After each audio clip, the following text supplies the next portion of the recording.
What's up guys, it's Megan Coach Rems.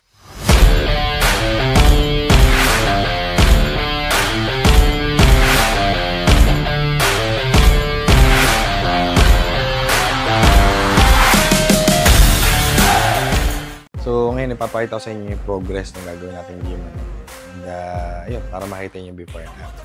Pakita tayo.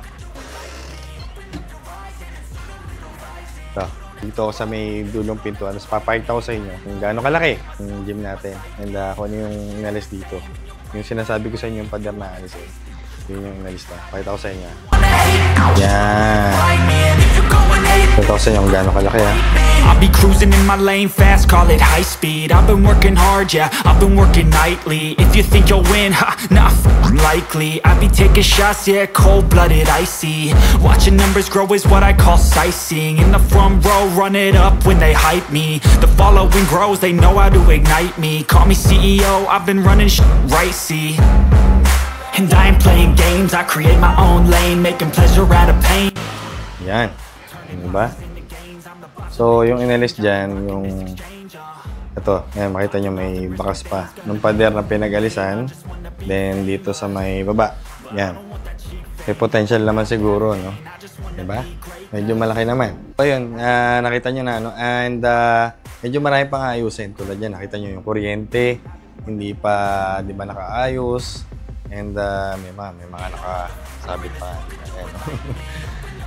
Tapos, yung lababo doon, titibagin. Then may mga titibagin pang ibang part. Tapos, siyempre electrical. Tapos yung mga ceiling na papalitan.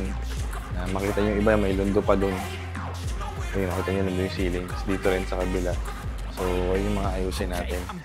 Medyo matatagalan pa pero okay lang, at least umuusad tayo. Diba? Kaysa wala.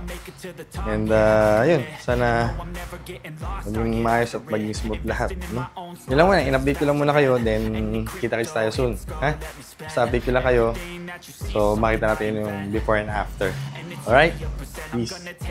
So yun guys, ang gagawin natin gagawa tayo ng logo natin para sa ating gym. So ayan, makikita nyo. Ha? Diba? So maganda kung meron kasi ako nasa isip pero nahihirapan pa akong gawin. Diba? Kung paano yung style, medyo basta makikita nyo na lang. Meron kasi akong hinahanap na font. Meron ako idea, meron ako nasa isip ko. Ang tanging ko na lang gawin is gawin na lang. I-design na lang, no? So, ito. Yan. Hindi pa nakagawa ngayon kasi busy yung kasama ko na nag-aayos, no? So, okay lang. Ganun talaga. Minsan may inaasahang hindi natin gusto, di ba? Pero wala tayong magagawa doon. Hindi natin control yun. So, and kailangan natin gawin is alam mo yung pwede natin magawa sa araw na yun. At least maging productive pa rin tayo, di ba? Small things, pero nagmo-move, di ba?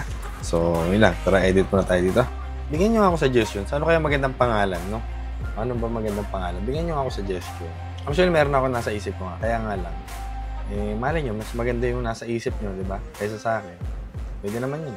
Mahuhulaan nyo kaya yung pangalan ng gym natin. Parang gusto ko talaga magpa-promo. Kapag may nakahula, pero mahirap yun syempre. Ang hirap hulaan nun, di ba? Pero, yun. Susunod, palaro tayo tapos humigay tayong damit o kung ano man, di ba? Na meron tayo na sobra naman, di ba? Ganun. I'll be cruising in my lane fast, call it high speed. I've been working hard, yeah, I've been working nightly. If you think you'll win, ha, not likely. I be taking shots, yeah.